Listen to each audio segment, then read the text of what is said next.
नमस्कार दोस्तों, स्वागत है आप सभी का आशा ट्रस्ट के YouTube चैनल आशा एजुकेशन में।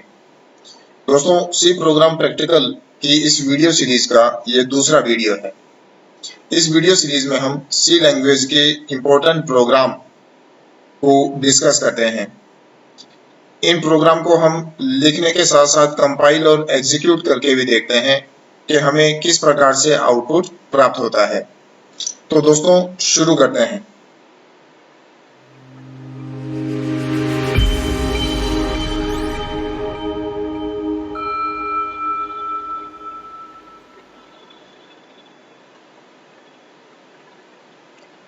सबसे पहले हमको डेवलपर सी प्लस प्लस में नई फाइल ओपन करनी होती है। उसके लिए जो ये स्टार्ट या वेलकम स्क्रीन है, वेलकम स्क्रीन के अंदर हम लोग न्यू डॉक्यूमेंट ऑप्शन पे क्लिक करते हैं।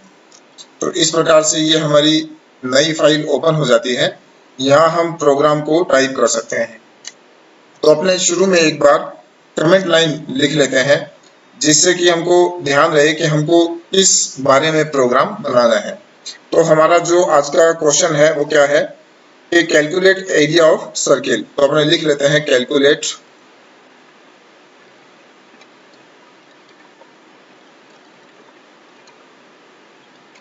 Area of circle. अब हम फाइल को सेव कर लेते हैं। फाइल को सेव करने के लिए कीबोर्ड से Ctrl+S कमांड प्रेस करेंगे तो सेव एज डायलॉग बॉक्स में हम फाइल का नाम टाइप कर देते हैं कि एरिया सर्किल CIRCLE। और एक्सटेंशन नेम हमको ध्यान रखना है कि हमेशा एक्सटेंशन नेम .c ही यूज करना है। सेव बटन पे क्लिक करेंगे, फाइल हमारी सेव हो जाएगी। अब इसके बाद हम आगे अपना प्रोग्राम टाइप कर सकते हैं। तो #include stdio.h, ये हेडर फाइल्स होती हैं जो कि हम प्रोग्राम में इंक्लूड करते हैं।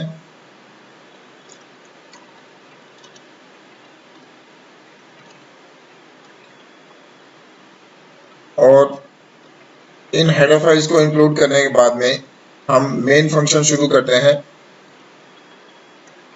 अब मेन फंक्शन में हम सबसे पहले क्या लेंगे, वेरिएबल्स लेंगे। अब जो अपना क्वेश्चन है उसके आधार पे हम डिसाइड करेंगे कि हमको किस टाइप के और कितने वेरिएबल जरूरी रहेंगे। तो हमको एरिया कैलकुलेट करना है। तो एरिया कैलकुलेट करने के लिए फॉर्मूला होता है पाई आर स्क्वायर, है ना। तो पाई आर स्क्वायर से मीनिंग हुआ कि आर मीन्स क्या होता है, रेडियस। तो एक तो वेरिएबल चाहिएगा अपने को रेडियस, ठीक है, और हमको एक चाहिएगा एरिया। अब जो ये अपनी कैलकुलेशन है, इस कैलकुलेशन का जो रिजल्ट है, रिजल्ट हमारा दशमलव वाली संख्याओं में यानी कि डेसिमल पॉइंट के नंबर्स में आ सकता है। तो इसलिए हम डाटा टाइप यहाँ पर क्या लेंगे, इंटीजर की बजाय डाटा टाइप हम फ्लोट लेंगे। तो हमने यहाँ लिखा फ्लोट। अब एक तो ले लेते हैं आर और एक ले लेते हैं SI, सॉरी SI की बजाय अपने यहाँ पे ले लेते हैं एरिया या ए। आर का मतलब हो गया रेडियस और ए का मतलब हो गया एरिया। ये हमने वेरिएबल ले लिए। अब हम लोग प्रिंटफ स्टेटमेंट लिखते हैं और प्रिंटफ के अंदर अपने मैसेज प्रिंट करवाते हैं, एंटर रेडियस, और यहां अपने सेमीकोलन लगा देते हैं। उसके बाद में स्कैनफ,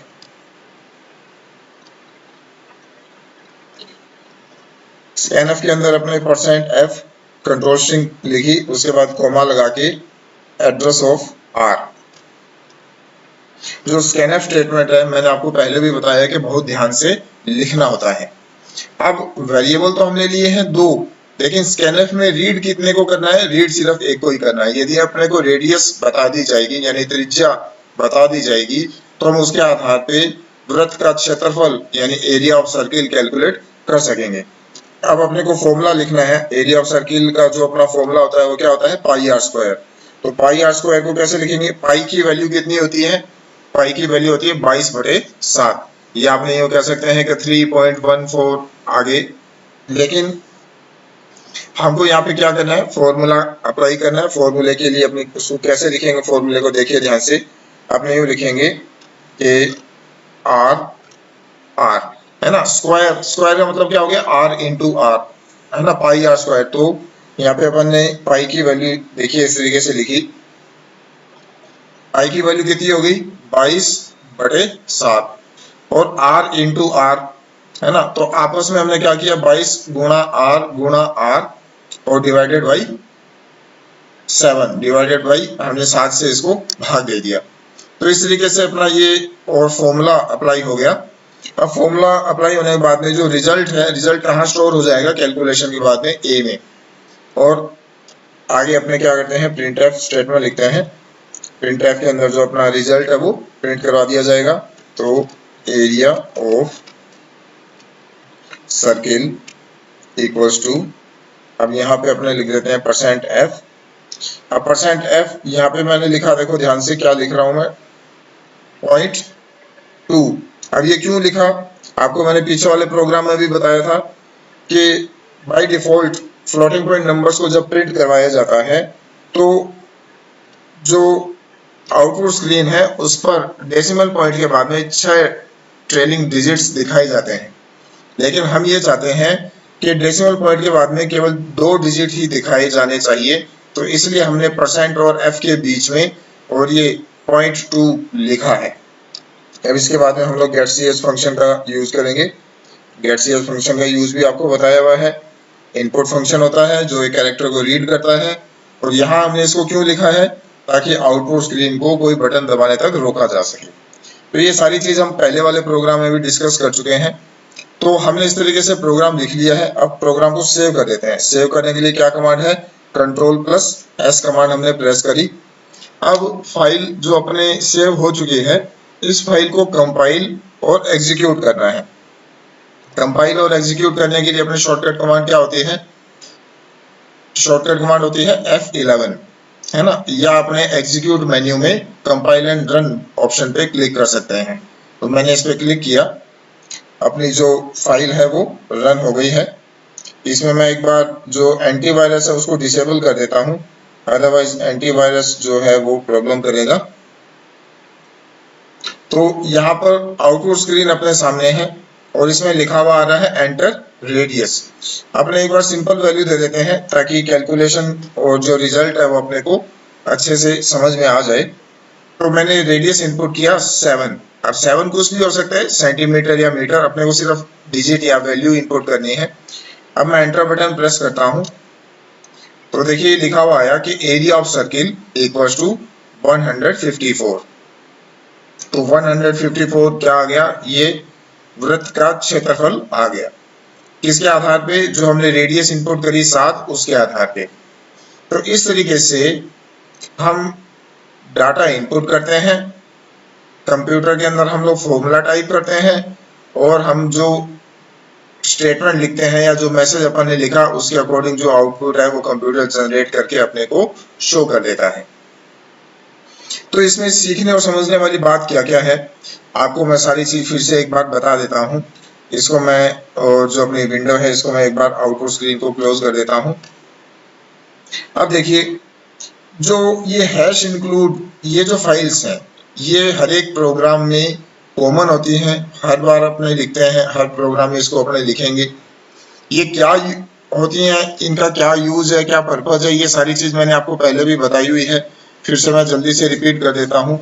ये हेडर फाइल्स होती हैं और हमने यहाँ पर printf, scanf इन फंक्शंस का यूज किया है। ये प्री डिफाइंड फंक्शंस हैं और ये कहाँ पर डिफाइन किए गए हैं, stdio.h नाम की हेडर फाइल में यानी लाइब्रेरी फाइल में इनको डिफाइन किया हुआ है। इसी तरीके से हमने एक फंक्शन यूज में लिया है getch, इसकी डेफिनेशन कहाँ लिखी हुई है, इस conio.h नाम की हेडर फाइल में। हैश इंक्लूड क्या होता है, ये प्री प्रोसेसर डायरेक्टिव होता है जो कि हमारी हेडर फाइल को हमारे प्रोग्राम में शामिल करने का काम करता है।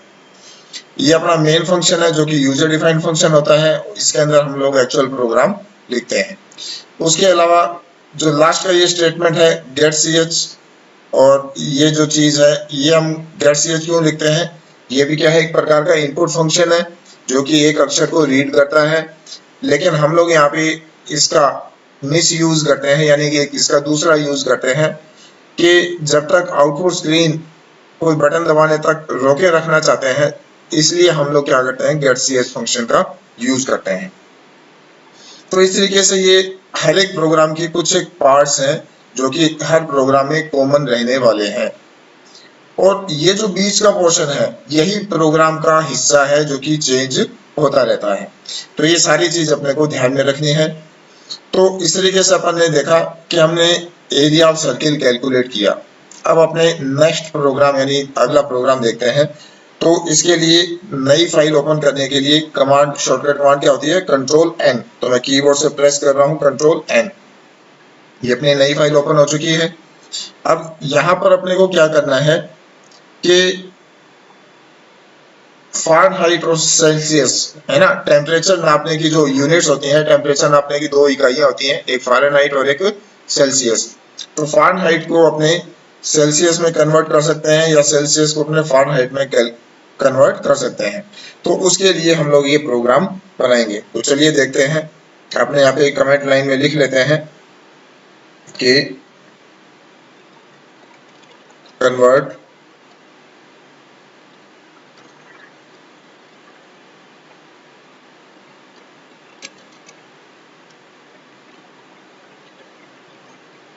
फ़ारेनहाइट टू सेल्सियस, और यहाँ पे अपने हेडर फाइल्स इंक्लूड कर लेते हैं।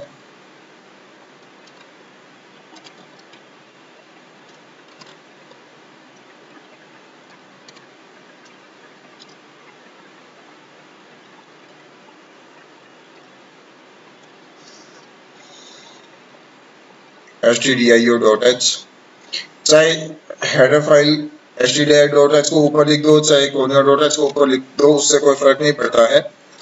int main,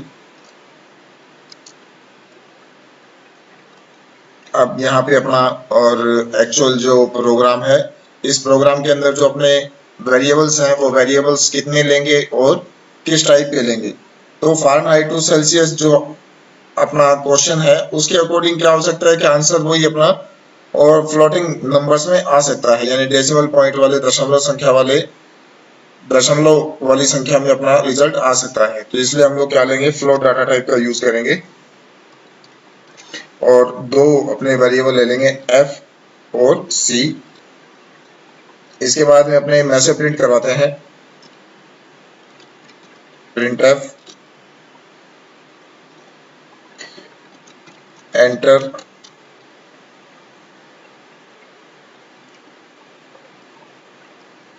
फ़ारेनहाइट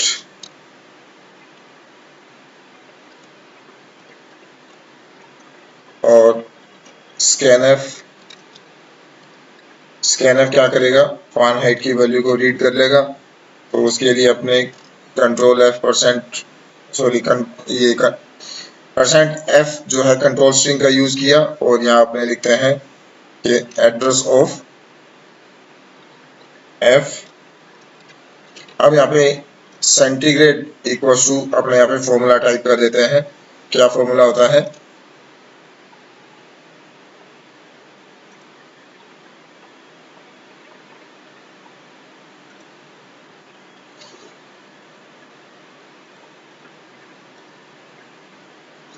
ये अपन ने फॉर्मूला टाइप कर दिया। अब अपना रिजल्ट प्रिंट करवा देते हैं।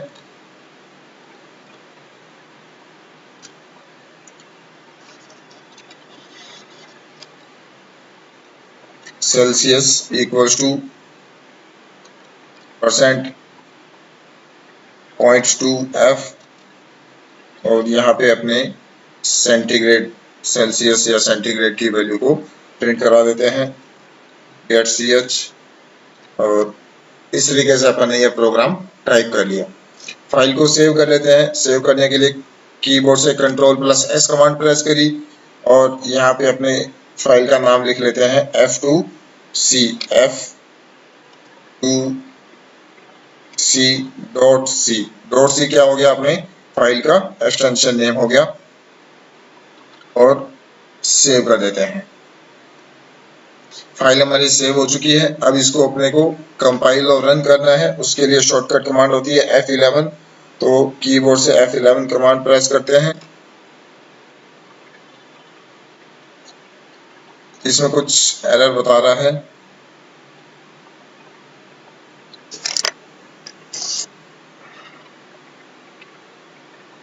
जो printf का स्पेलिंग है वो गलत हो गया था। फिर से इसको अपने F11 का यूज करके इसको रन करते हैं। प्रोग्राम अपना रन हो चुका है और यहाँ अपने वैल्यू इनपुट करते हैं कि जैसे फ़ारेनहाइट अपने इनपुट करते हैं कि 75। तो जैसे अपने एंटर बटन प्रेस करेंगे इसने कैलकुलेट करके बताया कि सेल्सियस इसके इक्विवेलेंट सेल्सियस कितना होगा 23.89 डिग्री। तो इस तरीके से अपन ने देखा कि हमने फ़ारेनहाइट जो है वो इनपुट करी। फ़ारेनहाइट को इनपुट करने पे अपने को रिजल्ट के रूप में सेल्सियस जो तापमान है वो प्राप्त हुआ। तो हमने क्या किया, मैसेज प्रिंट करवाया। यूजर ने जो भी फ़ारेनहाइट की वैल्यू इनपुट करी उसके अकॉर्डिंग हमने फॉर्मूला कंप्यूटर को बताया। कंप्यूटर ने कैलकुलेशन करी और उस कैलकुलेशन के रिजल्ट को इस सी में स्टोर करवा दिया और हमने प्रिंटफ स्टेटमेंट का यूज करके रिजल्ट को प्रिंट करवा दिया। तो इस तरीके से ये प्रोग्राम हमने लिखा और एग्जीक्यूट किया। तो दोस्तों आज के इस वीडियो में इतना ही। अगले वीडियो में भी हम कुछ और प्रोग्राम जो है सी लैंग्वेज के इंपॉर्टेंट प्रोग्राम जो कि एग्जाम के अंदर पूछे जा सकते हैं उनको अपने डिस्कस करेंगे। आपने यदि पहले की वीडियोस नहीं देखे हैं तो आप पहले की वीडियोस जरूर देख लीजिए ताकि आपको प्रोग्राम सीक्वेंस वाइज समझ में आते रहे।